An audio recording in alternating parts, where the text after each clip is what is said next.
in my heart, I will pray. Every time I feel the Spirit moving in my heart, I will pray.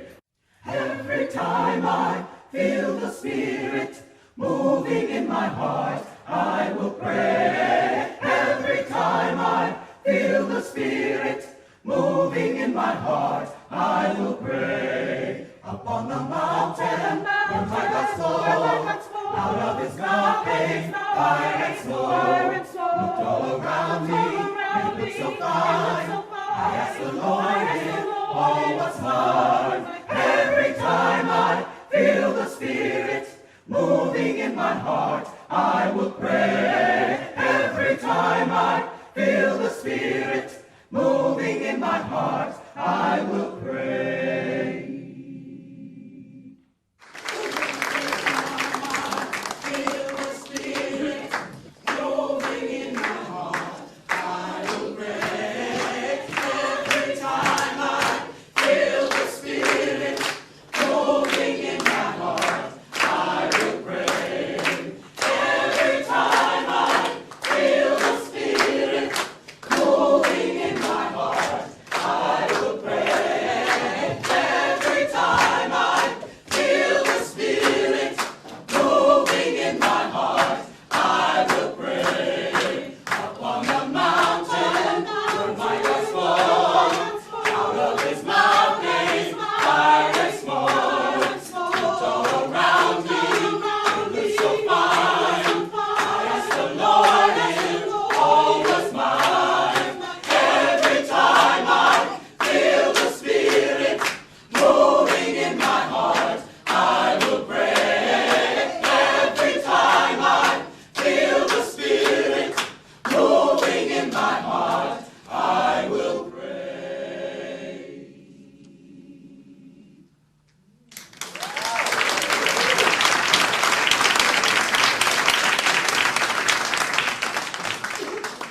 You have ears, let him hear.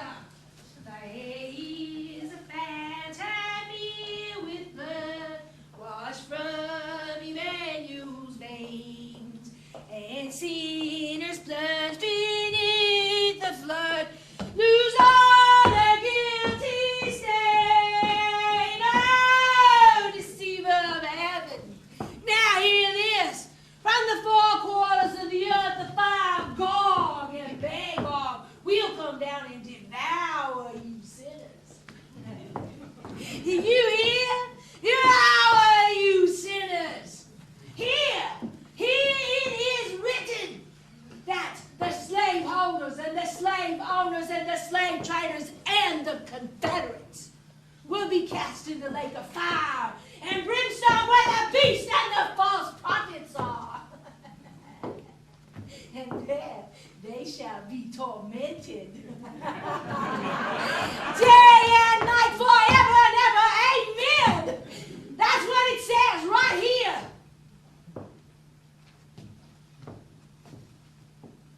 Why are you staring at me? To pry? To see how a woman of means, first family of Virginia, could sink so low? You came to mock me. Call me a hag, a witch, a crone. Call me crazy Bet like those boys who throw stones at me. There, you aren't one of them, are you? Why are you here? You never seen a real live abolitionist before? You wanted to see Crazy Bet in action. You wanted to know, is Crazy Bet crazy? Well, you're a sinner now. You can go home. Go on. Go on. Shoot. Shoot, shoot.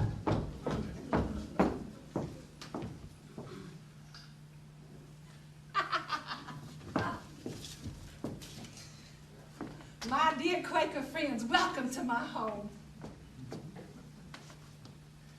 You asked me to tell you how the person known as Crazy Bet survived, spying for the Union in Richmond, Virginia, the heart of the Confederacy. You just saw how I did it. You give me 20 minutes, maybe a little longer, and I will tell you why.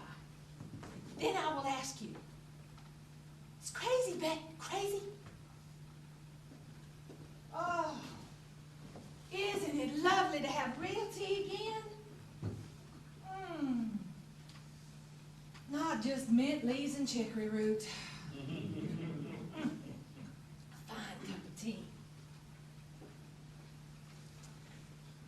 I want to thank you for the opportunity to defend my name. I also want to thank those of you, the Quaker Network, for your courageous help during the war between the states. Here in Richmond, the women call it the late unpleasantness. I call it what it was. It was war. War. And I did what I had to do. Some of you don't deny it. Even some of you criticize my involvement. A Quaker does not bear arms. And I did not bear arms, unless you classify a Bible as a weapon. Hush, the wallpaper has ears. They still don't talk to me. The secessionists, they look at me sideways with slanted eyes so as not to speak. They call me a traitor and a spy. Spy? Traitor? Spy? That word still burns me. No, I choose to comprehend that word as an honor. My work was a noble act. Hear this, I am not a Yankee. As a native Virginian, I stayed true to my country and to my president, Mr. Abraham Lincoln. God rest his soul. I am not a traitor or a spy. I was faithful. I am a patriot. I didn't do it alone, you know. Mary Jane, dear girl, she may be my half-sister or my niece. I will never know. Mary Jane was beautiful, brilliant, a quadroon. That is the word they used, and I am sorry to say still used now. Mary was born into slavery on my own father's plantation. Ah, shame. I brought her up. I taught her to read. I taught all the servants to read. I could have been hanged for that. Mary could have been publicly flogged, simply because she Wise as serpents, harmless as doves, whilst lions seek to devour us. That's us, Bet, ready to be devoured. So cruel. Public whipping posts. These are the religious monuments of our great southern cities. To have to look at this? To be forced to see slaves naked in irons because they could read or because they had run away from cruelty? Why should we have to witness scenes at which even barbarians should blush?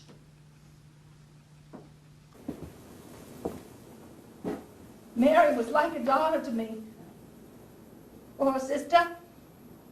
But how could she be my sister? My beloved Mary was my property. Technically, she was my slave. That shocks you, doesn't it? Well, it should. According to the laws of the Commonwealth of Virginia, I could not free her. So you are correct.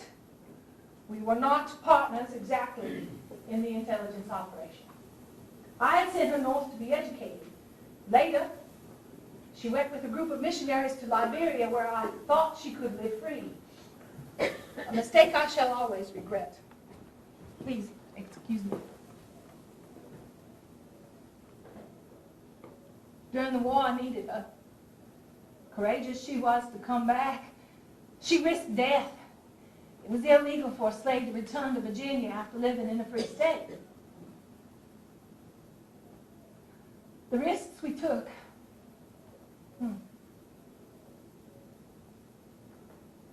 She changed her name, took on new identities in order to carry out our work, which at first was to send slaves north, mostly those with unbearably cruel masters.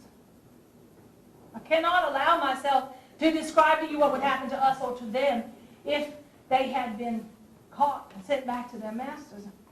Negroes were not considered human. No legal protection from even the most barbarous of treatment.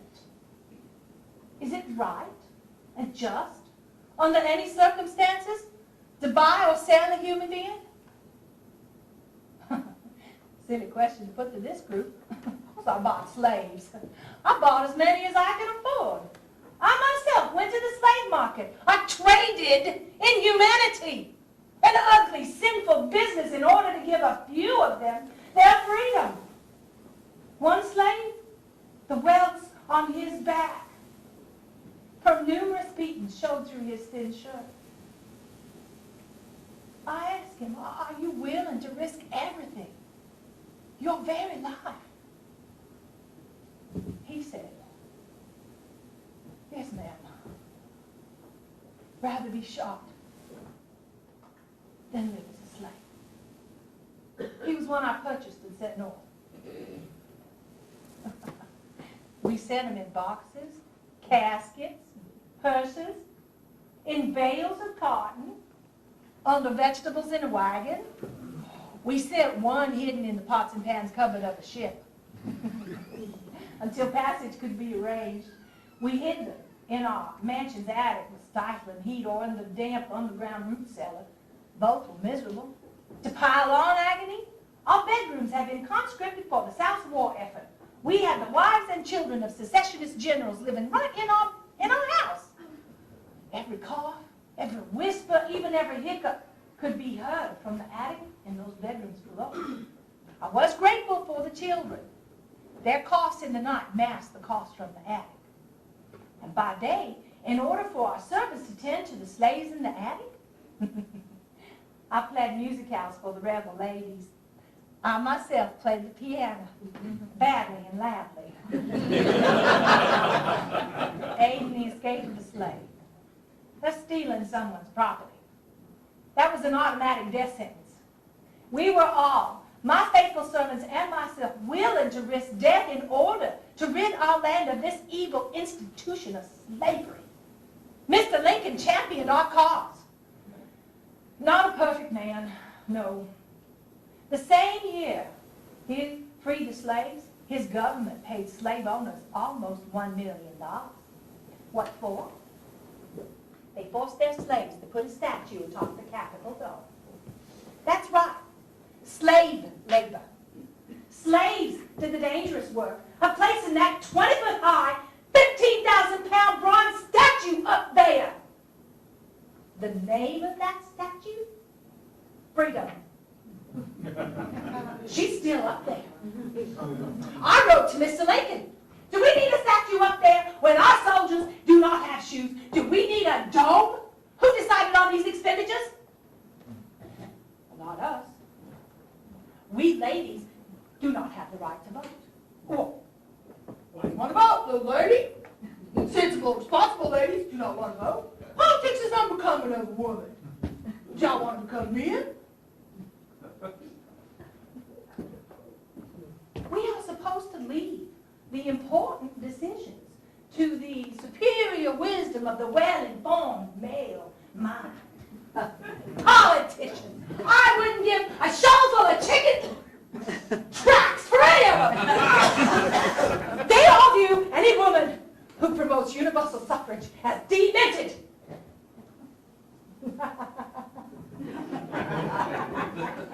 By their definition, then, I am demented. Why, there is a rumor that I stole the cold, dead body of a Union officer and sent it north.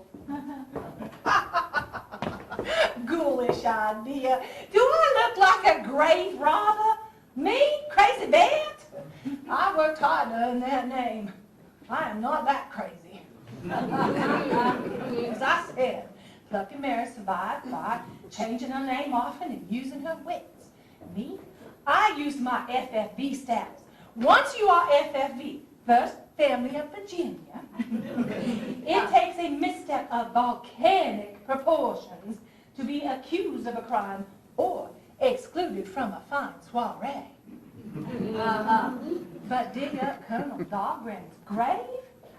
Me? Did I do that? Did I spy for the Union? Goodness. Had they been able to prove I committed these crimes, being insane or FFV would not have saved me from the gallows. Why? To be found with an American flag, carried a death sentence. I hid mine well. I wore it amongst all my petticoats. Being FFB opened many doors to me, even access to the wife of the president of the Confederacy, Mrs. Jefferson Davis. Varina.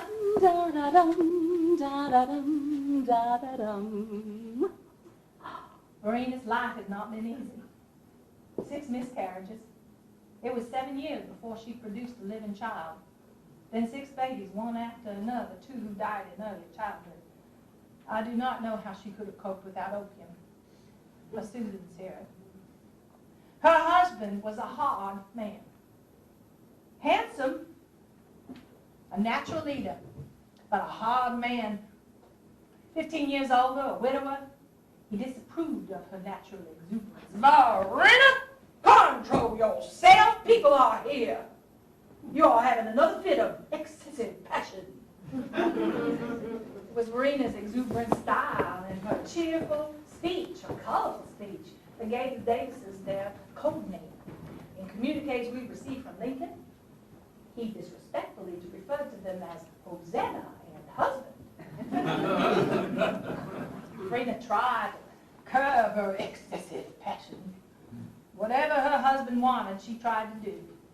When he insisted that they visit his first wife's grave on their honeymoon, she went along. She always tried to please him, but she could not tie his soul to hers. Over the years, he had other women. That was a well-known fact. I sympathized with Varina, even as I took advantage of the Queen of the Confederacy. As First Lady, Varina entertained lavishly and often. It would have created a major social blunder had she excluded me from her splendid events. Sure, we held opposite views on slavery, but we were both FFB, both born to political families, although my political sympathies were decidedly north of the Mason-Dixon line. Bet and I are like sisters under the skin. Well, land sakes, I've known Bet since I was knee-high to a grasshopper. Those were her words. Sisters. Sisters under the skin, she said. So, when the Davises' illiterate servant girl ran away, it was easy for me to offer to replace her, Betsy, with my Mary. Oh, Varina, how awful. And you in the family way again, and all those official dinners to arrange? A first lady must entertain. Oh, Varina, I can see how exhausted you are. Tell you what, I've got a servant girl. Her name is Ellen Barnes. She's discreet, humble, meticulous manners. My dear mother trained the girl herself in the domestic arts. Oh, she sets a beautiful table. Perhaps I could spare her, lend her to you. Well, I wouldn't dream of taking a valued servant away from you. Truly, Varina, we have so few dinners these days. It would be my pleasure to help. That is very kind of you, Elizabeth. The girl doesn't read, does she? Why, Varina, I believe the girl can write her name. I neglected to mention that Mary had never set a table in her life, and she said that I was reading Shakespeare. So we changed her name and began rehearsing Ellen for her new and unfamiliar position. Ellen, where did this spoon go? There. Ellen, from which side do you remove the plates? Left, I think. Oh, it's the right side. Very well, Ellen. Remember the accent. Oh. Yes, Miss Lisbeth. They're right side. This is important, Ellen. Now, what are these little silver forks for, Ellen, where are they placed? These be forks for pickles. Or oysters. All right, they're for oysters. And left of the salad fork, I think. Or maybe it's the right. I mean, does it really matter? Yes, it matters. Ellen, your attitude matters. Your language matters. You must concentrate. You know what? What kind of a name is Ellen anyway? I'll tell you, it's a white lady's name. And Barnes, well, that's just a name for a cow. I'm sorry. It's all I can think of in the moment. Well, I don't like it. Well, it is your name now. Get used to it. There goes another name that I don't like. And speaking of names, I'm going to work in the Confederate White House, and you name your horse Union. Bet you gotta change his name to something that's not gonna get us killed. You still don't like my faithful old horse. No, I don't much care for your old horse, especially after he kicked me. Well, I stand behind my horse, and I wish you would too. Oh, I stood behind him. That's how I got kicked. Union likes his name. It's perfect. Reminds us of what's important. Saving the Union. Now, again, practice folding the napkins into swans. Oh, for Christ's sake, Watch your language. language and forks and swans. Now, I cannot remember all this nonsense. Hey! Remember who you are and what you are and who owns you.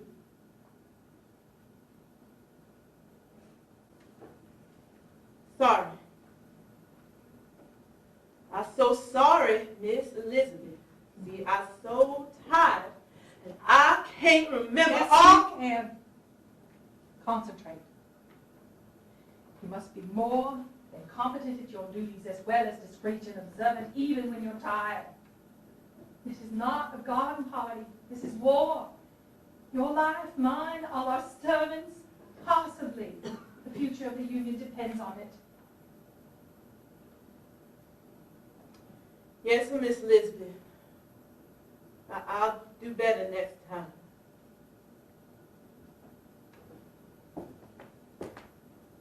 It hurt me deeply, but I had no choice. We rehearsed daily. She soon mastered the domestic arts with the humble attitude that we had to work on. Yes, Miss Davis, right away. More coffee for you, General?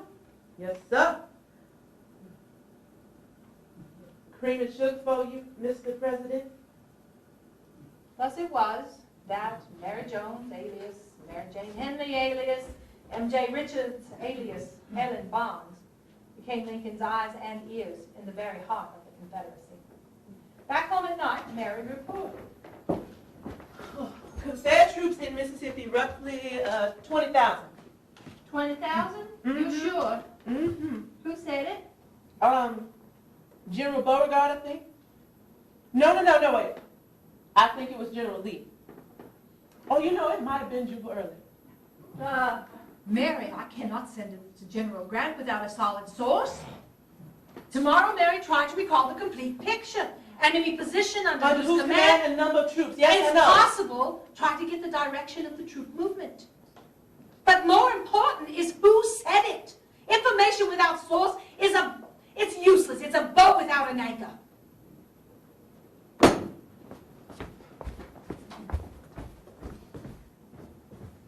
Poor girl, after working all day, she's bound to give out, but this is important. It's our survival. Hers, mine, all our servants. So I persisted. Mary worked diligently to memorize the Confederate generals' names, their ranks, their backgrounds, the battles, who had won each. Soon she was able to recite word for word what transpired at Jefferson Davis's dinner table. After a few weeks, Mary, as Ellen, with the family, was allowed upstairs into the linen quarters. Here, President Davis often left important papers lying about for anybody to see, anybody who could read. The accuracy of our communiques increased greatly.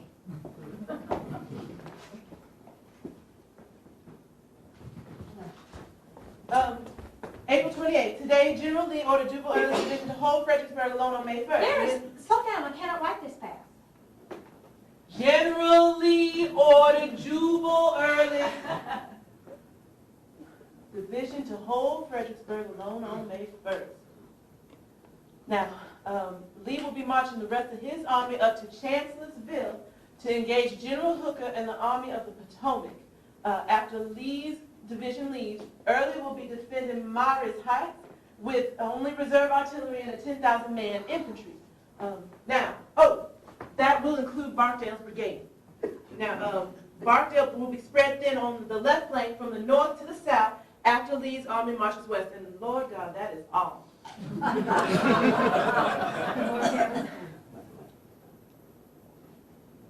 Marye's Heights. They'll be up against the 5th Wisconsin. Those Scandinavians, Sons of Vikings. God, give those rebels. They'll give them a good battle perfect. Now, after translating Mary's reports into cipher, we copied them on the long, thin strips of paper. Wallpaper. So precious was paper, we had to steam it right off the walls. These were rolled into tiny balls so that they could be swallowed if a messenger were captured. Once, I hid Mary's reports in the petals of roses from my garden and sent the bouquet to Lincoln. What if the flowers had wilted, the petals fallen off? Well, that bouquet arrived safely, but I never did that again. Safer, more prudent, to send a message to General Grant in a jug. Plenty of jugs passed around his encampment. One more with a message inside would not be noticed. Sometimes, our messages about troop movement reached General Grant before the rebels in the field had their marching orders. In one of my many disguises, I sometimes did the drop-off at for the messages myself. My favorite? I was a poor old crippled woman, driving her farm wagon at night, pulled by her faithful old horse. My advice was not always followed, however. Like that botched Dahlgren raid. I outlined exactly how many men were needed, where and when to do a surprise attack. I even sent a map. They did it their way, of course. Too small a force, led by the inexperienced and young Colonel Dahlgren, and it failed. That quick. I heard today they're going to be conscripting horses again today. What? Union is the backbone of our operation. Well, yeah, okay, we'll just have to hide them again. Here, they found him in the smokehouse last time. Well, look, that blame, I came as fast as I could. But we had to pay a huge fine to keep him. I know. Equal value to a substitute horse for our rebel. I could have bought slaves for that. Where am I going to get All right, look, now, we don't have time to send them out to the farm, okay? So what can we do? Let's calm down. Let's think like a rebel. At least we have a woman this time. All right, but where won't they look, huh? The root cellar? My door's too low for Union. How about the pantry? No, they'll look there.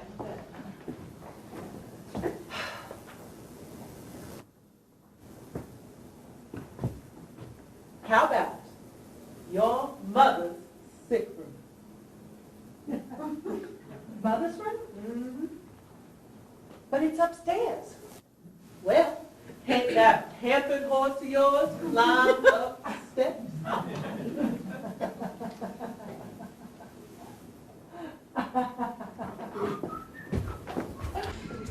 Bless Union's patriotic heart, he learned. Now those fine southern gentlemen searched the entire mansion, but out of respect for Mother's age, her illness, and most of all her social standing, they stopped short of searching Mother's room. My horse was also a fine southern gentleman. He did not leave one mess behind. That, my dear friend, is how we say Union. I just overheard Judge Davis saying something. Hanging it No, up. slow down. What did Jefferson Davis say? I heard him say that hanging is not a sufficient punishment for suspected spies, and that perhaps a greater example should be made. That I think he meant for me to hear it. I think he's suspecting. Look, I came right away to tell you, all right, but I got to run back, folks. They miss me. Greater example than hanging? Does he suspect her? Me? Am I scared for her? Of course, also for me. The Confederacy needs a scapegoat. And not Mary. Please, not Mary. Well, let them come after me. Yes. Let them come after me, I pray, not Mary.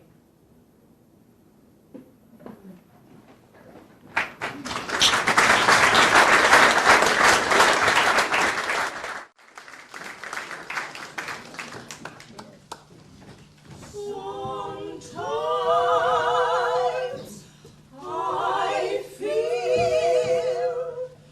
like a motherless child.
sorry, gentlemen. A lady doesn't. Well, certainly a first lady doesn't. It would be unseemly, improper. Well, I couldn't possibly grant an interview, even to such an esteemed assembly, gentlemen of the press. There are so many of you reporters. It would be like speaking in public. Well, everyone knows I like to talk, but not in public. No. A lady does not speak in public. Only those Cali-Newton suffragettes jabber on in front of a crowd. With swarms of critics, I don't need to give them any more. Sir? You asked? Well, of course. There are many matters I would like to address. Most of all, the harsh treatment my husband is receiving in prison at Fort Monroe. Oh, but gentlemen, I couldn't possibly speak to so many. Unless perhaps you there, young man. Well, don't be shy, come closer. Did you lose your leg in the war? A sin and shame. Which battle? Bull Run, a fine victory. My husband said, of you boys in gray, they are smoking, snorting, hell-toting sons of thunder. Oh, please excuse his language, but coming from Jefferson Davis, that's quite a compliment. I say it is noble, yes, noble of you to give your leg to our great cause, although I'm sure you'd prefer not to have given it. Your rank, sir? Captain. Well, Captain, it is possible for me to speak with you. Alone. Well, no one can fault me for having a conversation with one of our wounded veterans, a hero of our great Southern cause, our lost cause. I do not address crowds. The rest of you gentlemen may wait out there.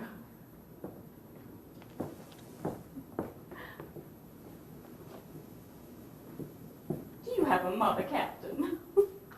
Well, if I were your mother, I would say, sit down, young man, take a load off that good leg you've got left. That's right here. I insist. If the other reporters should overhear our conversation, Captain, well, that is no concern of mine, is it?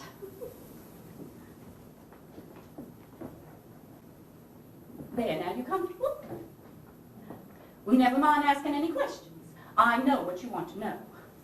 The answer to your first big question, the one everyone asks, is no, absolutely not.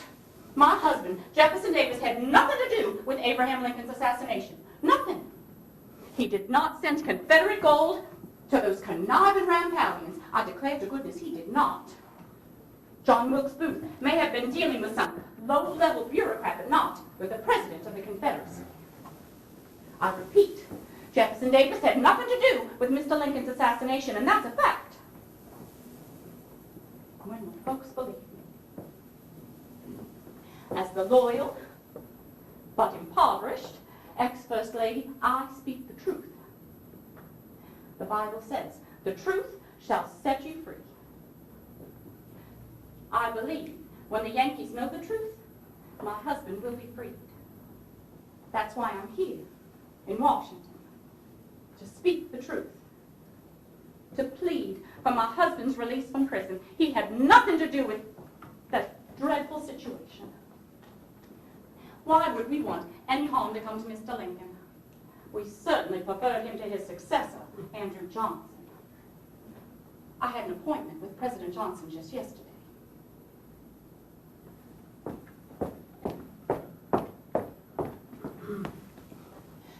With all due respect, Mr. President, you are treating my husband like a common criminal, locking him up without a trial in that horrid dank prison.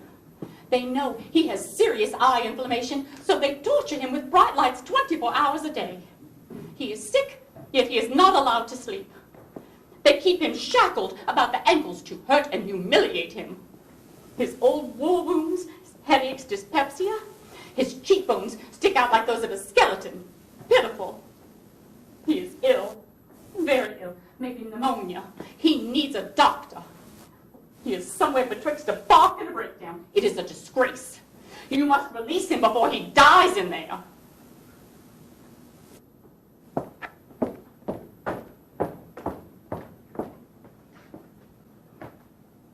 Humiliate myself. I begged him. Oh, he ignored my request. I tell you, Captain, he treated me like a dead lion, not worth kicking. That Andrew Johnson, he's somewhere between a hawk and a buzzard and as crooked as a barrel of fish hooks besides. Oh, no. I should not have said that. I should not have said that. Off the record. Please cancel that. I'm so tired. I tell you, Captain, I would rather fight with my fist than to tell truth to a hostile power. Perhaps y'all from the press could... Oh, no. I must not speak with them. Would you, Captain, publish something sympathetic? Would you do that? We have been treated so unfairly by the press. The Southern press, they said if someone else had led the Confederacy, the South would have won the war. Indeed. No one could have led our cause with more skill and devotion than my husband, Jefferson Davis. Some people called me Queen Varina, Queen of the Confederacy. I had a role to play. I tried my best to play it. I was never highfalutin. I never lorded it over anyone. I did not. Queen indeed. After my husband's arrest, Yankee soldiers came. They took everything we had except the clothes we were wearing. They took us to Fort Monroe, where I had to abide jealous Yankee ladies. They did not know beeswax from a bull's foot. Well, I never even lived battling. They had no interest in books, did not understand my literary references, and yet they called me uppity, obscure, and lacking in refinement. Well, I tell you, my style of refinement was adored when we lived in Washington. President Buchanan was quite fond of me, and he is no sweet-mouthed flatterer. He said that I was radiant, like the sun on a cold winter's morn. He called me the belle of the ball. I think even Mr. Davis was proud of me. And why not? I'm no empty-headed ignoramus. I can discuss Dante and Shakespeare. Well, I have held my own in conversations with the likes of Daniel Webster, and everyone knows he is smarter than a hooty owl.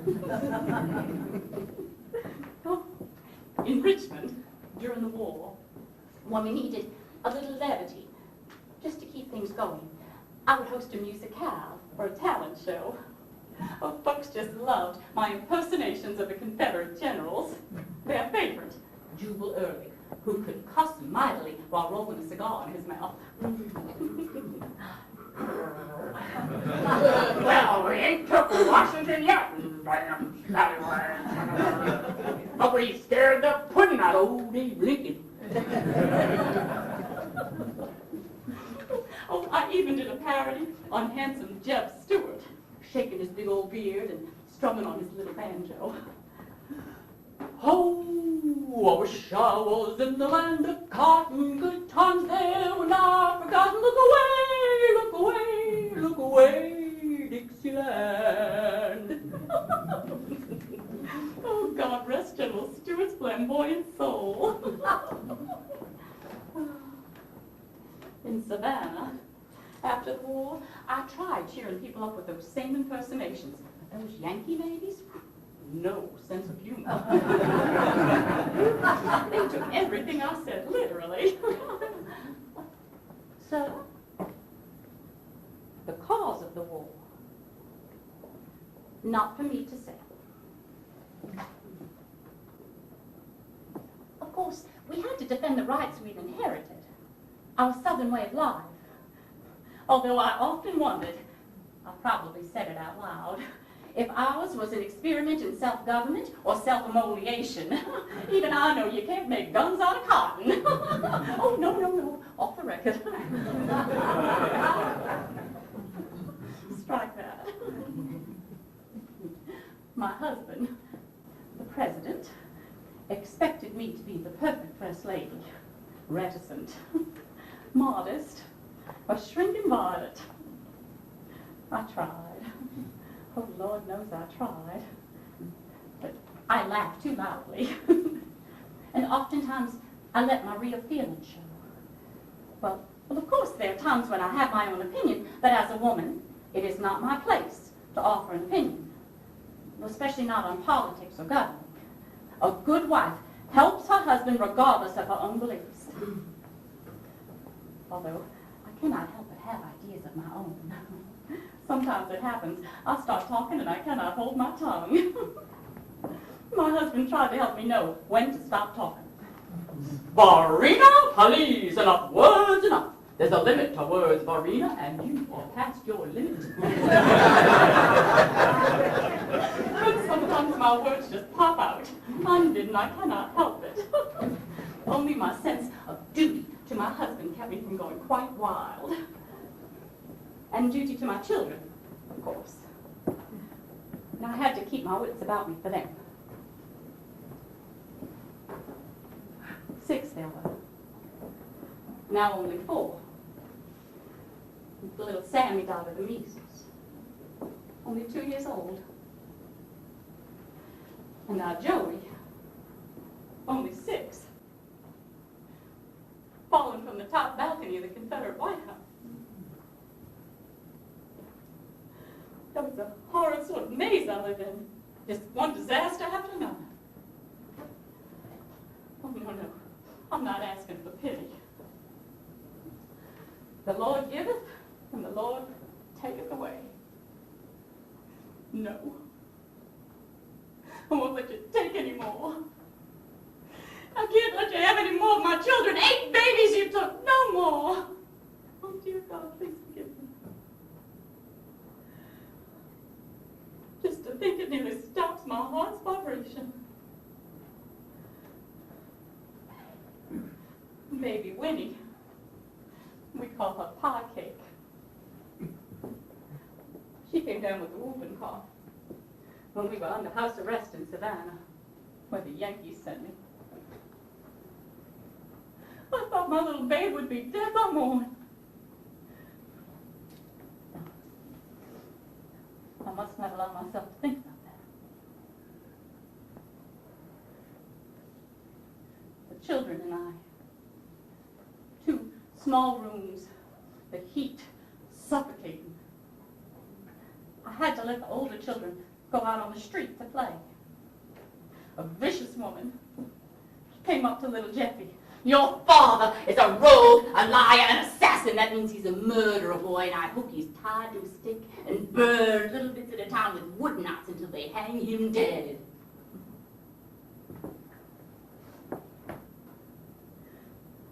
Little Jeffy, he ran back to me, his little face purple with mortification. I dried his tears, and I commended him on his gentlemanly behavior and having given no reply. We were despised in Savannah. Oh, how my children suffered. Violence everywhere. A Negro sentinel leveled a gun at my little daughter for calling him uncle. My children were not safe there. I sold my jewelry, even my wedding ring, to send the older ones north to friends in Montreal. What is to become of them? Or of me, deprived of them? My heart is so heavy. Sir? The Confederate White House. A Negro may hide out from Miss VanLew. Absolutely not. A vicious falsehood. I never had in my employ a Negro hired out from Miss VanLew. Certainly not. I would never accept favors from such as Miss VanLew, whom I was obliged to include at social events. Oh, she puts on grand airs. She plays like she's some pumpkins because she's first folks. Slave-holding abolitionist. She claims she's a Quaker, all the while raising more hell than a pig caught under a gate. What do they call a crazy bet? I certainly would never allow a literate Negro to serve in the Confederate White House. All of my serving girls were born and trained on our plantation, and they were illiterate. I tell you, illiterate, vicious gossip. Some people had even accused me of being a spy for the Union. What foolishness. Not worth an answer. Captain, the Dahlgren affair, what of it? The Union sent a brash, inexperienced young colonel to sack and burn Richmond. That unfortunate young man, Ulrich Dahlgren, had lost a leg earlier at Gettysburg. But still, even with a wooden leg and a crutch, he could outride anyone, outdance anyone, and if I may say, out-sweet-talk any Yankee girl in Washington. Attacking Richmond, however, he failed. Too many young sweethearts knew of his plans. Our soldiers intercepted that band of thugs, assassins, barbarians, and we prevented the taking of Richmond, and that's that. Isn't the art of conversation a wonderful thing? Everyone knows I love to talk. That's one of the best things about being First Lady. All the tea parties and the soirees, engaging in literary discourse, never political. That was not my place. You must understand, I hosted many parties at the Confederate White House. I had no choice. I was obliged to include that VanLew woman.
Varina entertained lavishly and often, and I accepted every invitation.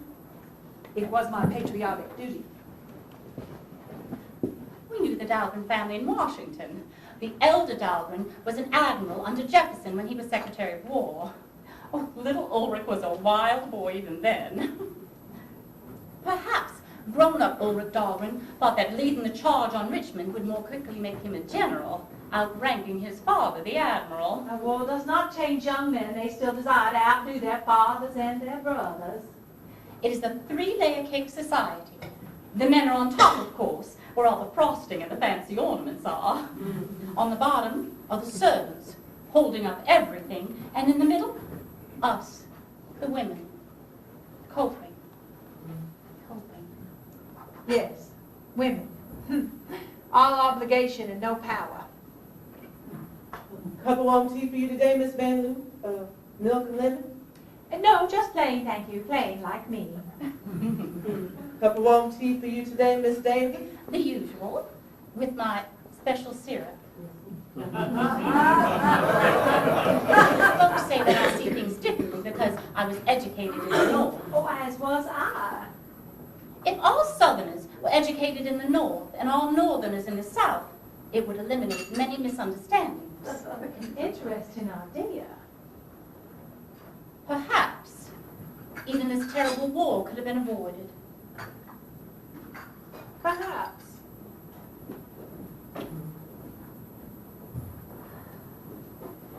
Varina, I have a question. Has there been any new development on the emancipation issue? Emancipation? A difficult question. Certainly. Difficult. I do not know the answer to this. Well, it's a subject we can hardly ignore. How Your about position some on cake, this- Elizabeth? Lemon chiffon cook made it special. Ellen, serve the cake. I want the cake now. Varina, it is well known, as I was saying, that manumission has been discussed in high circles on both places as a way to end this terrible war. My husband says the South's agrarian economy rests on the plantation system. Everything would collapse if the servants were released. They are our property, our livelihood. You have a plantation yourself, don't you, Elizabeth? Inherit, yes. You know my position on this. I would emancipate all of them if I could, if the law allowed. In Mississippi, you have many slaves. Negro servants, we have. Negro servants, yes. A lady's happiness depends upon her having a good relationship with her Negroes. All of my life, I have labored on their behalf. Why, when they were in need of clothing, I sewed for them myself. Did you? Yes, I did. I know what you're thinking. We never allowed whippings, even, as Jefferson says, when they damn well deserved one. It is an institution of mutual benevolence. Why, at Briarfield, relations between us are affectionate. We're like family. As President Davis always says, the role of a master is that of a father to his children. It is our Christian duty to elevate them, both morally and spiritually. Well, a Negro preacher comes to the plantation on Sundays. Sometimes they have dances. They are so well treated. Well, much better than some other plantations. To serve white folks comes naturally to them. They don't know any different. To serve is bred into their race. Some of our neighbors deride us, saying, Jeff Davis's niggers think they are free and equal. So you see, they are happy, like children. And to serve white folks comes naturally to them. Bred into their race. They don't have any bills to pay, no debts, no worries for the future. They are our responsibility. Like children, yes, like children. Whatever's going on? Elizabeth, are you ill? No, I'm fine. Thank you. Just a sudden indigestion. Oh. I feel a little faint. I need to sit down. Oh, let me help you. Let me help you. Now tell me, Elizabeth, is there something I can get for you? What exactly happened just a moment ago? I think I need some water. Well, Ellen, bring Miss Elizabeth some water. No, I'm fine right here. Oh, would you like to lie down? Sit a moment. No, thank you. I'm fine. Ellen, where are you, Ellen? Bring some water for Miss Elizabeth. Elizabeth, you said Mary. I clearly heard you call my servant Mary. Why did you call her by the wrong name?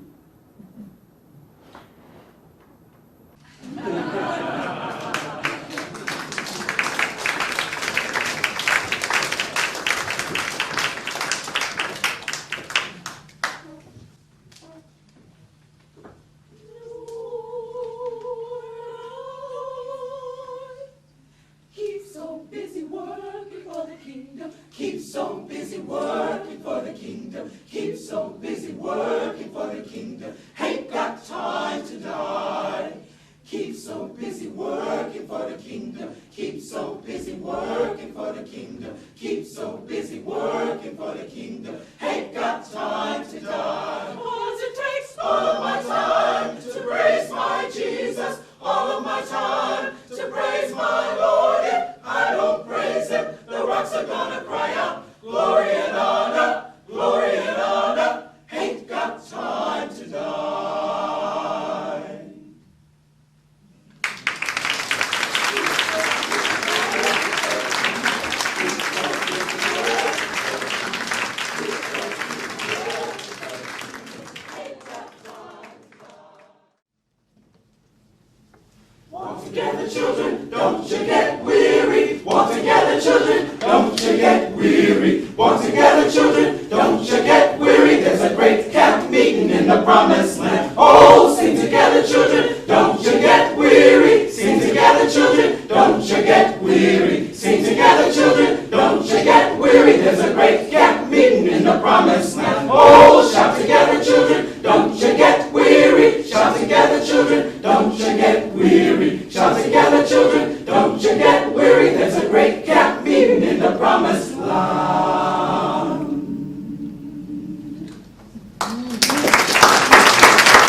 my people, it's a great honor to speak to you all in this church.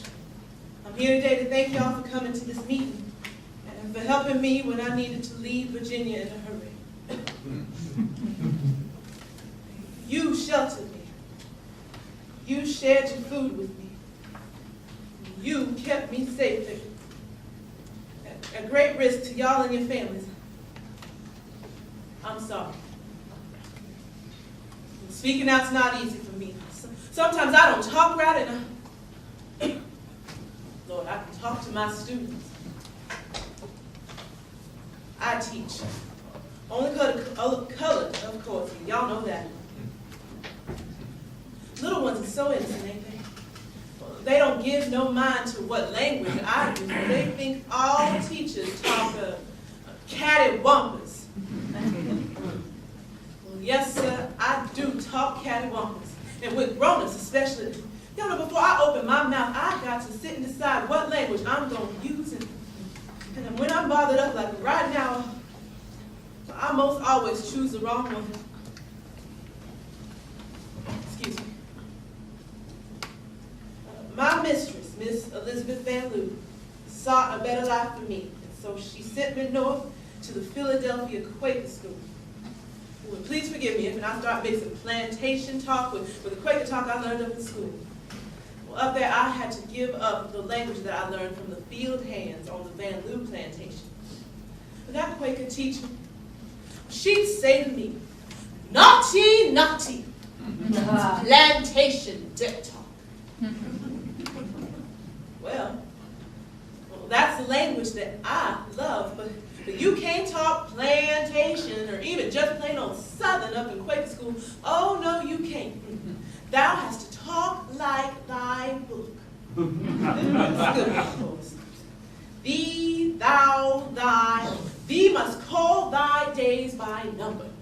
So if I made a mistake and said Sunday instead of first day, that teacher would say, pagan practice. Naughty, naughty. One time, I had a little student of my own, and he'd be so mad at another little boy. He couldn't have hit him, of course, so he decided he was going to call him the worst swore words that he could think of. Thee Monday, you Tuesday, and you Wednesday. I say to myself, well, teaching is a wonderful thing. And I tell my students, I say, you know, we colors, we have our own language. Patois, it's called. And it be good talk. So babies, y'all talk your heart language. And you talk it all you like at home. But when that official school lady come around here, well, you got to talk proper. But you look that white lady right in the face, and you growl that off like a big bulldog so that she knows that you are doing it proper.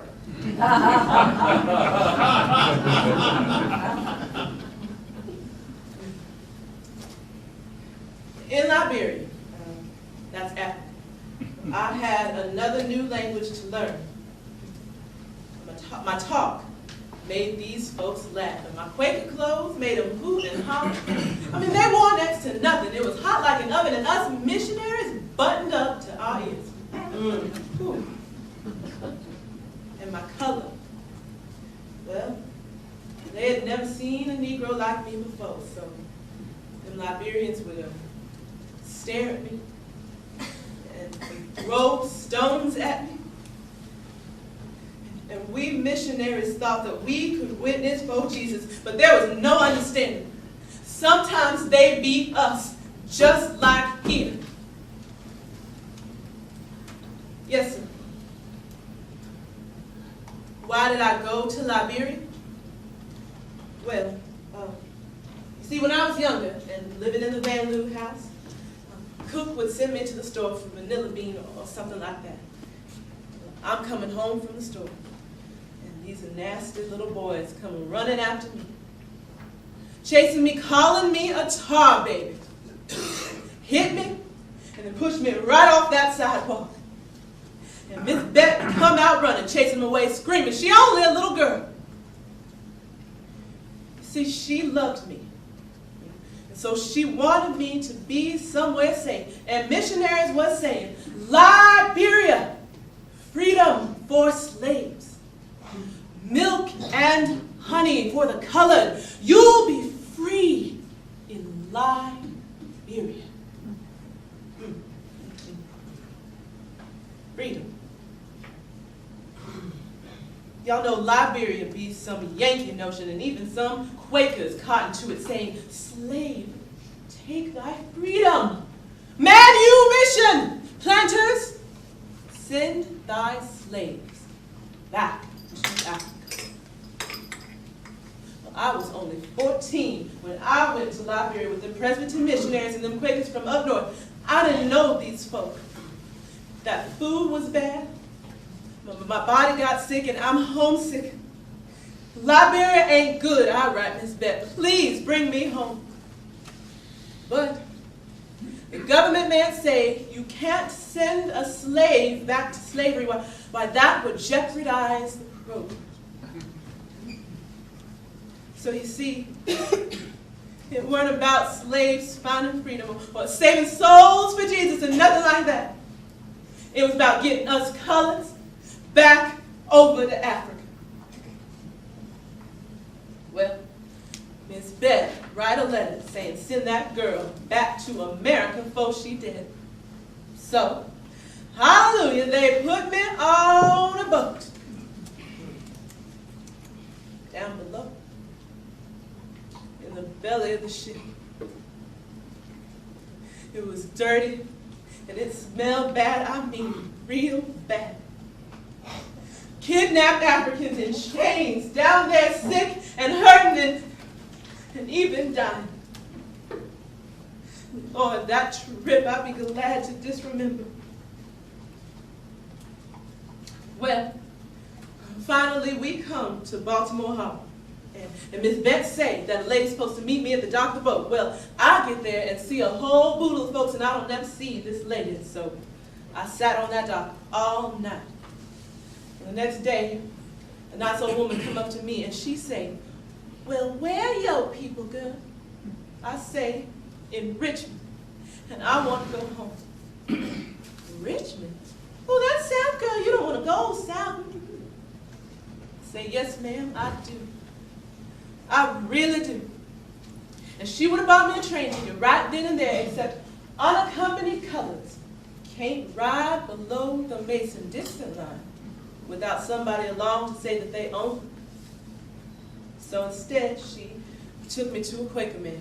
And that Quaker man asked me, young lady, is thee certain that thee desireth to be a slave again? I looked at him and said, yes, sir, indeed I do. So he took me, on horseback of all things, to another Quaker who took me to another and another, traveling at night for a whole 150 miles. And most of the time I was hiding in cellars with runaways that was going north. And they'd be like, you going south, girl? Ooh, you crazy girl, you going back to slavery? What you gonna do something like that for? I tell myself I might be the only Negro to ride the Underground Railroad back.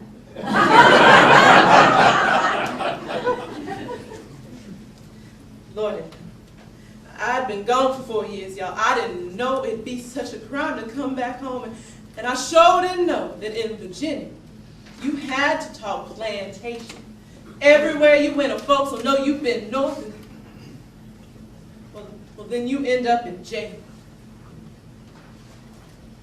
Hey there, girl. Let me see your papers.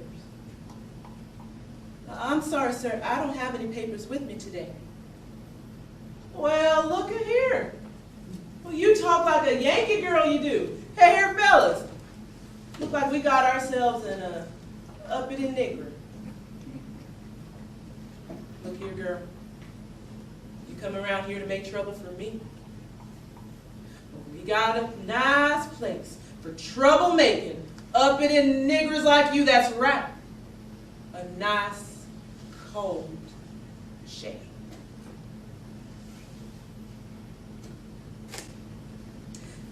I'd be so scared and colored, Jane. It was cold and filthy and full of rats. And it was weeks before Miss Bet found out where I was. But eventually she found me. And she come down and tell that judge that she owned me. And I'd be her slave. And I'd be so glad to come back home. Whew. I'm sorry. It makes me right addled talking to y'all about all this. You see, women don't, colored women, for sure don't speak in public. So if it's all right by y'all, I'd like to read from my papers again.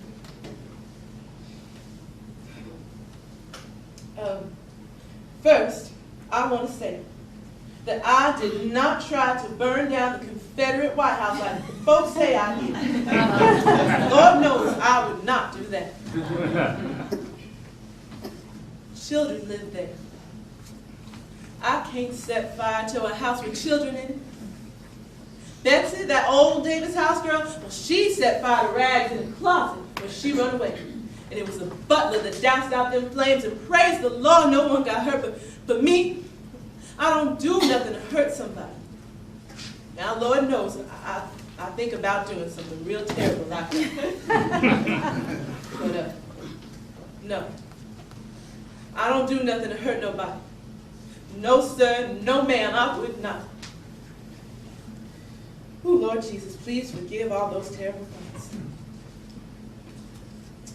Also, folks say that I tried to burn down the Capitol building, and that I did not do. Not because I didn't have a mind to now. No, I didn't do it because it weren't in the plan. And we followed our plan, Miss Bet and me. Miss Bet. She a smart lady, y'all. I mean, a huckleberry above a percent. Y'all know that woman's so smart. She can talk herself, it seemed like, out of any tangle. Y'all know when Miss Davis caught her calling me Mary instead of Ellen, well, she quick come up with some humbug about Quakers not celebrating Christmas. And so when she gets pain in her body, instead of cursing at God, she says, Mary! Mary! Like in Merry Christmas. Yeah, she don't say the Christmas part because that ain't Quaker-like. Don't that beat on? If I weren't so hopping mad that day, I might have died laughing. No, Miss Bet ain't crazy like folks say she is. Well, maybe a little crazy. See, after that botched Union raid on Richmond, Colonel Dahlgren's body all cut up, Miss Bet said that we need to deliver his honored remains to friendly care. So, here's what happened. Bet had heard from the Baker man that the rebels planned to bury Dahlgren's body in Oakwood Cemetery. So she directed one of our men, codenamed Bullhead, to climb up a tree right in the middle of the cemetery to see where them rebels hid him. And she had another man watch from the roof across the road. It was past midnight, cold in February of 1864. And we had to work fast. The ground was hard, but we dug up that battered body. And we planted what was left of Colonel Dahlgren under a wagon load of peach trees. It made it look like it was going to an orchard up north. Well, that wagon made it to Union territory. And Admiral Dahlgren was able to give his son a proper burial. Now, y'all folks tell me, would sensible people have dug up the body of Colonel Dahlgren right under the noses of the Confederates? That's foolish, huh? Foolish, foolish, foolish. But I confess, I took part in this insanity. Yes, I too was under the spell of crazy Betty. But you know something? Maybe we was all crazy during that war. Sometimes I wonder to myself how I was blessed enough to be raised in the VanLew household. So let me tell y'all something. There be some questions that certain plantation ladies just don't ask, but one Miss Nervy Mary Chestnut did. I was at Miss Davis's soiree handing out ginger snaps, and that Miss Mary come right out and said, "Well, where we get all these custard-colored little pickaninnies from? Oh, I do declare, it seems like servants get lighter and lighter with every generation."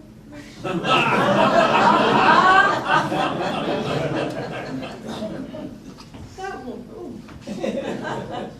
Any plantation mistress can tell you who the daddy of all them high yellow children is in every household except they own it. And that woman, she said right out in front of me like I was deaf and not standing but 2 feet from her. But it's in that moment that I realized that it weren't nothing but the grace of God that allowed me to be raised by Miss Beth and old Mama VanLew, a fine old woman. Because y'all know when she found out that her husband or her son might be my daddy, she took me in and raised me like a daughter. And she gave me an education. Yes, there be some angels among the whites. So when Miss Bet hired me out to that Davis house, Lord, it set a fire in me. I told myself I could help destroy this evil system of Negro bondage. And I knew what would happen if I got caught spying. Flogging, hanging, public execution, scared? Sure, I'd be scared. But I remembered what my own eyes had seen, and my courage come right back. At Slave Market, I saw a woman stripped down naked with a baby at her breast, being poked and prodded like an animal. And other mothers are screaming how their children is being sold away from them. And I didn't see, but I heard little girls being tied over barrels, whipped and beaten until the streets ran red with their blood, solely for the amusement of drunken sons of plantation owners. It was nightmares, endless nightmares, and every day I was in that Davis house, I held these pictures in my mind, and fear for myself evaporated until the day I was found out. On that day, I was upstairs in the sewing room of the Davis house, and President Davis come in. And he's so mad. His lips is pursed and puckered up, and his cheeks is red like cherry pies. And he come in yelling, "Varina! Varina, where are you? Well, we got a weasel in this house. I don't care what I gotta do. If it takes every last breath in my body, I'ma find out who it is. And I'ma tear him apart, limb from limb with my own 2 hands." And I just stood there. Like I didn't hear nothing, like I didn't know nothing. But in that moment, all my courage drained right out of me.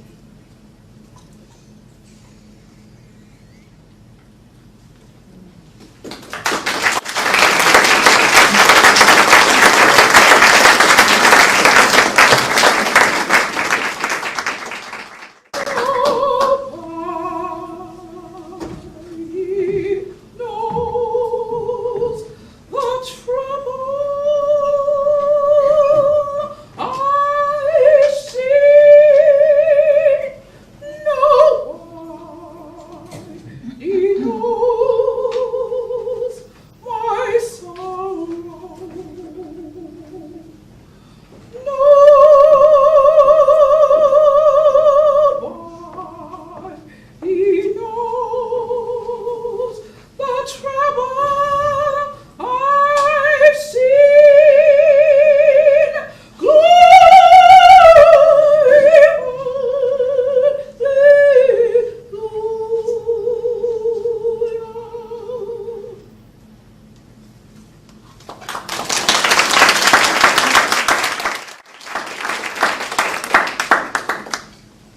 It was the day I was found out.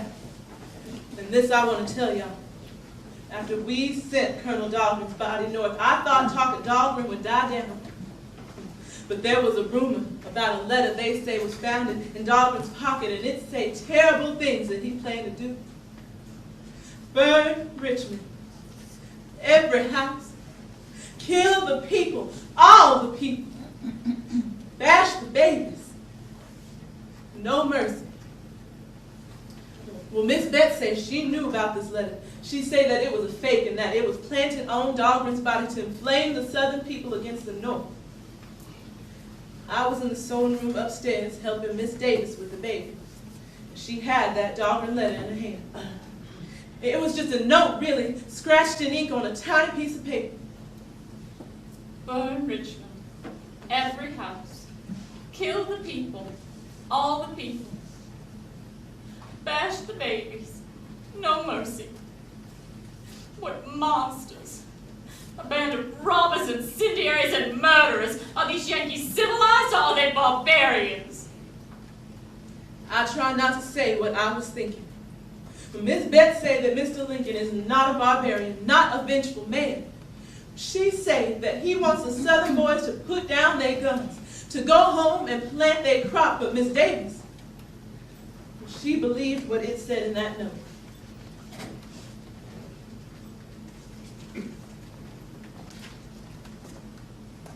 It's Dahlgren's own signature. Look right there.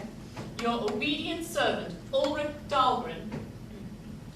Your obedient servant, Ulrich Dahlgren.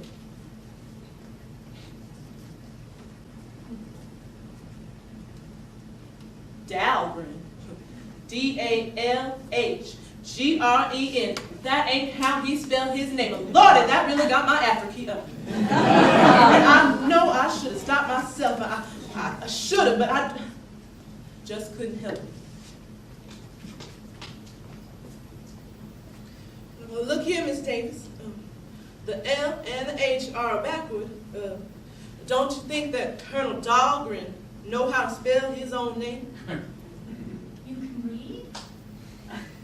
Oh, dear Lord. I trusted you. No, ma'am, I You betrayed me. Oh, no, ma'am. You're the leak. No, You're a traitor. no, Get ma'am. out! Get out!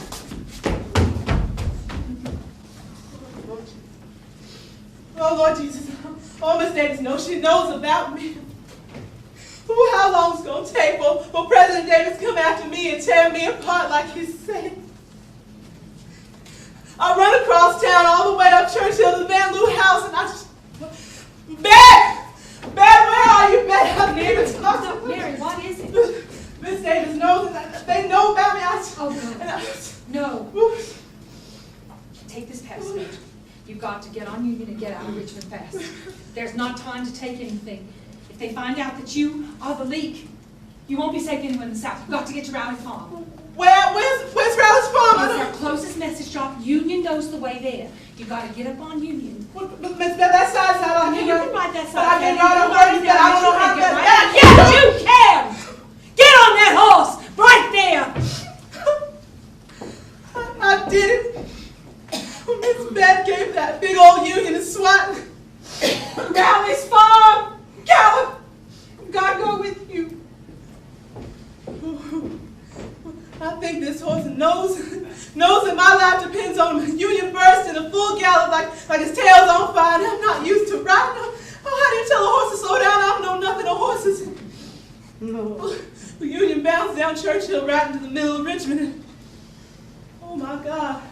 Oh, we're headed to the Confederate White House. Not there, horse, not the Davis house, not there. Oh, get away from that window, Miss Davis. Don't look.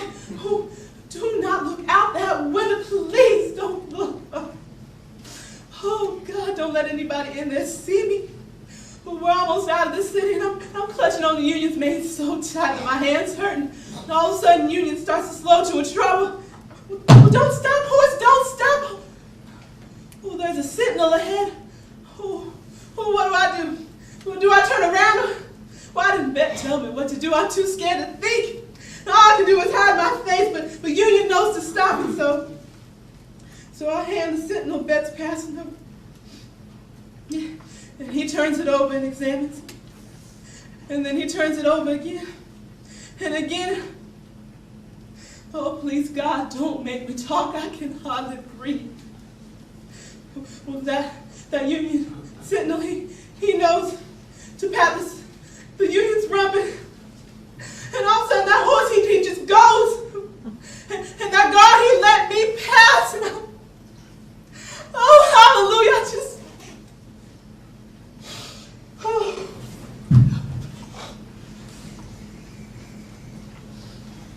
Oh. Good old Union here. He takes me straight to a Quaker farm. And that farmer hides me in a barn under the hay. And then at night, he takes me to another farm. I move most every night, hiding in barns with animals, living in coops with chickens, and trembling every time a horse comes by. Days and months passing, Union soldiers fighting nearby, under general meeting, and cannons booming so loud that they shake the timbers of the barns where I hide. And that air, oh God, that air smells like death. And Quakers is climbing up to the tops of their roofs to watch these battles. And I hear them praying. Fearsome bloodshed. God have mercy. Christ have mercy. What if these soldiers win this battle and find me? Are they going to tear me apart like President Davis said? So I pray too. Soon, that service sent me news from Richmond. They say the South is losing. Oh, dear Jesus, let it be so. And finally, oh, those cannon booms, they stop. And farmers say that the war has ended. Oh, God be praised. But they also say that Mr. Lincoln been shot and killed. What am I to believe? Dare I trust one rumor to be true and not the other? So today they sent me a newspaper and it say Mr. Lincoln is dead.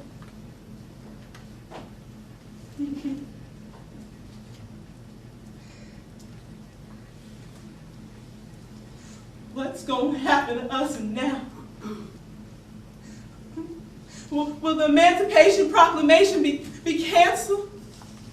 Will Mr. Lincoln and all these soldiers and all these folks who done died in this terrible war have died for nothing? Will we be back in chains?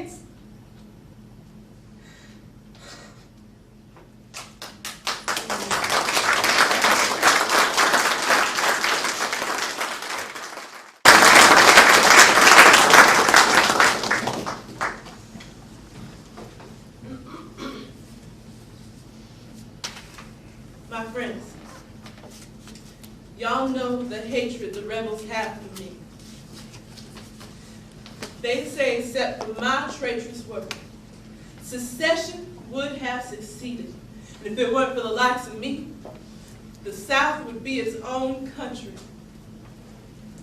And they say what they'll do to me if they find me. Terrifying things. Unspeakable things. Y'all know color's got no legal protection, even now. So I live like a fugitive, hiding. Always hiding lest them white caps find me. And each minute of every hour of every day, I would wait for them to find me and tear me apart. But I know y'all will keep my secret.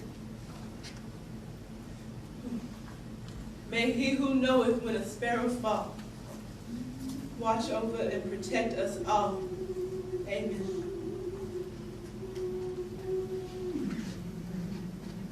Well, I hear Miss Lucy Collins done cooked up some of her famous fried chicken.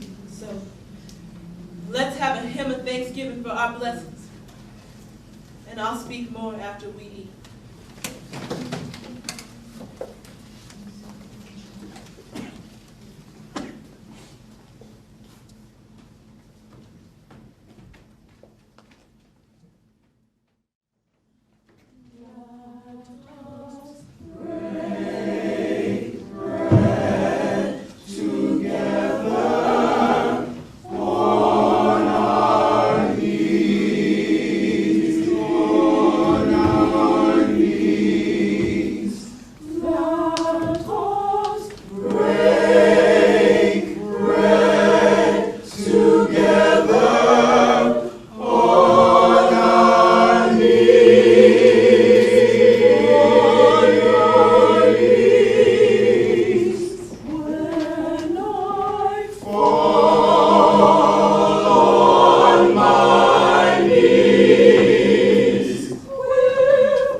There is something more I'd like to say, Captain. It's been a long time since I've spoken my mind. A very long time. With my husband in prison, I've had a lot of time to ponder. You may not want to hear this. Plantation owners may not want to hear this. My friends in the South definitely will not want to hear this. But I have to say it. What I believe is this. I believe that the Negroes are human. People. Homo sapiens, yes. I do believe they are human. We are all the same. I do believe they are not a sub-race. They are not like animals, as Jefferson says. But yes, human. They may look different from us, but some of them have keen intelligence. And they all have feelings, even souls. Yes, I do believe they have souls. They are like us, created in God's image. Does that shock you? Now that I've said it out loud, I will no doubt be further ostracized by the high and mighty. But these are my truths. From this day forward, may I forever live by my truths, that we are, all of us together, created by God to be human. Another thing. I love my husband. I would crawl on broken glass through hell for him. I tried my best to do my duty by him, to be a good and loyal wife. Even when we disagreed, I stayed silent. Even with things I know, I stayed silent. Silence does not come easily to me. You may accuse me of disloyalty, but this is what I believe. That God, in His wisdom, allowed the North to prevail. Yes, I believe that the right side won the war. With utmost respect, Captain, the Confederacy thanks you for your sacrifice. May you live a long life and be forever in good spirits. You'll please excuse me. It's time for baby pie cakes dinner. Good day, sir. Good day, gentlemen.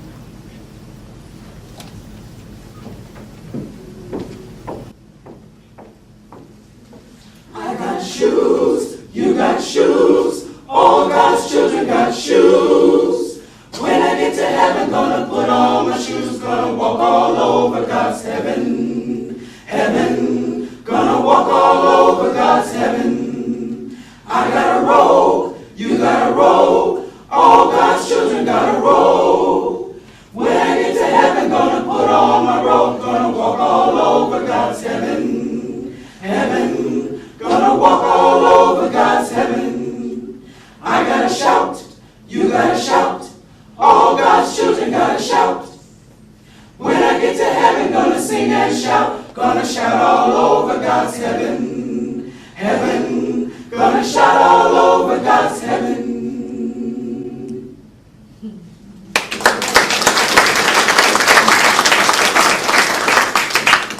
Thank you, Reverend Williams.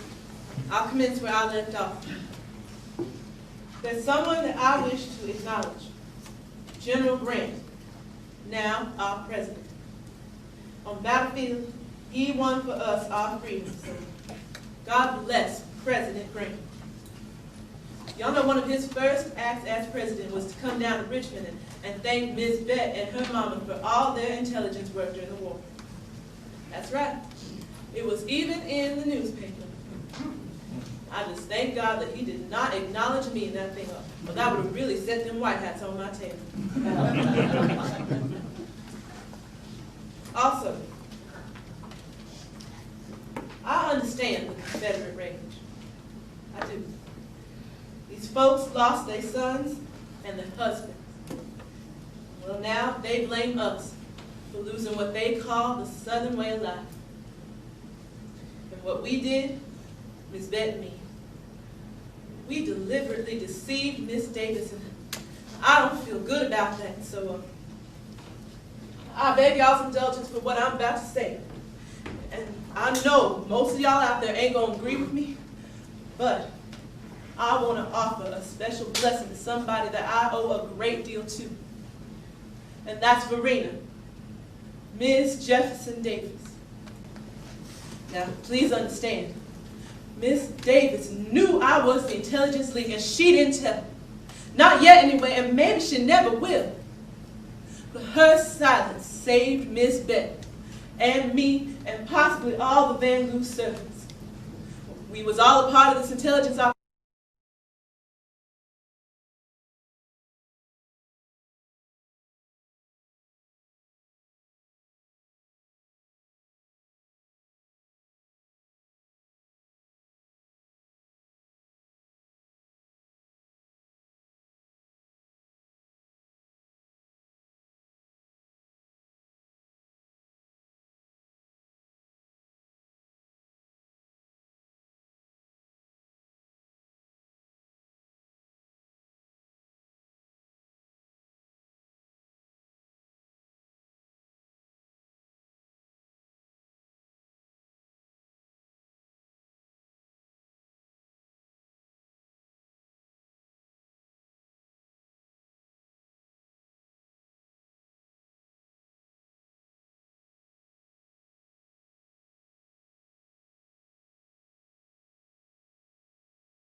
Ezekiel saw the wheel, way up in the middle of the air. Ezekiel saw the wheel, way in the middle of the air. The big wheel run by faith, the little wheel run by the grace of God. A wheel in a wheel, way in the middle of the air. Ezekiel saw the wheel, way up in the middle of the air. Ezekiel saw the wheel, way in the middle of the air. The big wheel run by faith, the little wheel run by the grace of God. A wheel in a wheel, way in the middle of the air.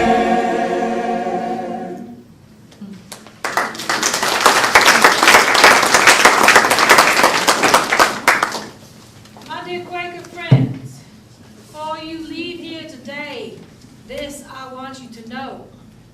I do not submit tamely to injustice. I will oppose it with all the moral power with which I am endowed. I am a disturber of the peace. I was under death sentence from the day I sent the first slave to freedom. After that, there was nothing more than what I was already guilty of. I was not quiet about my views on slavery. For me, there is only one important question. Is it right and just and Christian to sell a human being? That's what I asked those secessionists. And here's what I told them. Slavery is unchristian. Christ taught love for all God's creatures, however sunken, however sinning.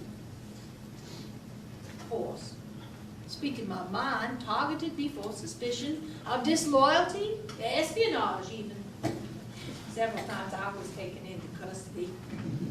Now, under questioning, I am a little nervous anyway, so I just add a little twitch here, and a little giggle there. It is so easy to appear nervously peculiar, don't you think so?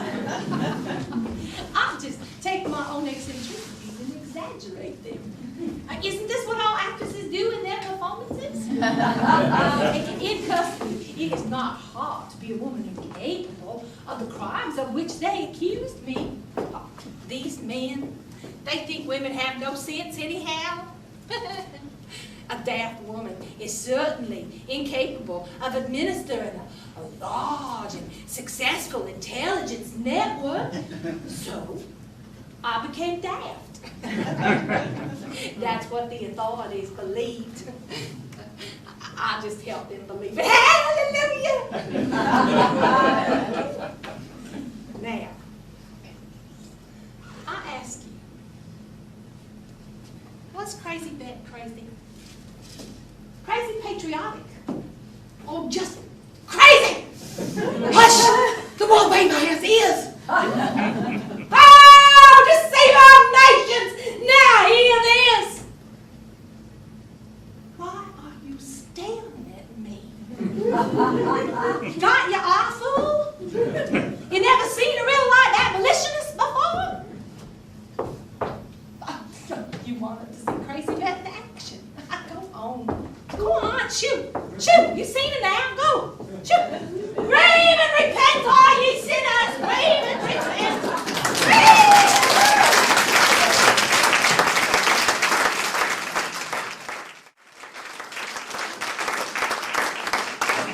Battle of Jericho, Jericho, Jericho.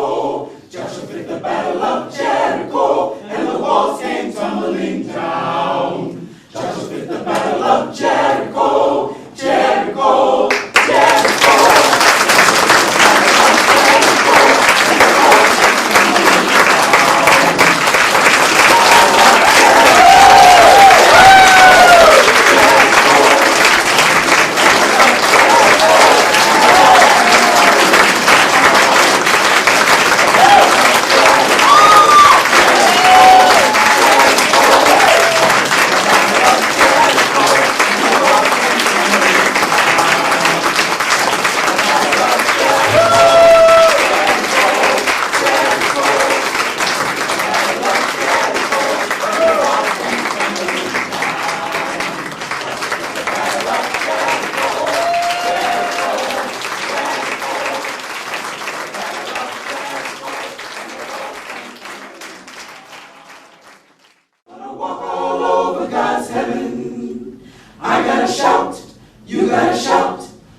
God's children gotta shout.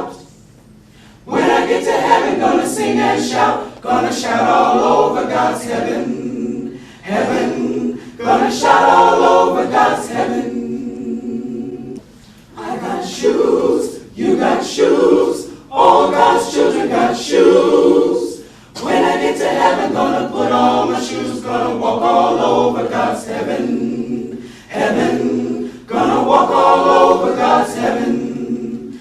I got a robe, you got a robe, all God's children got a robe.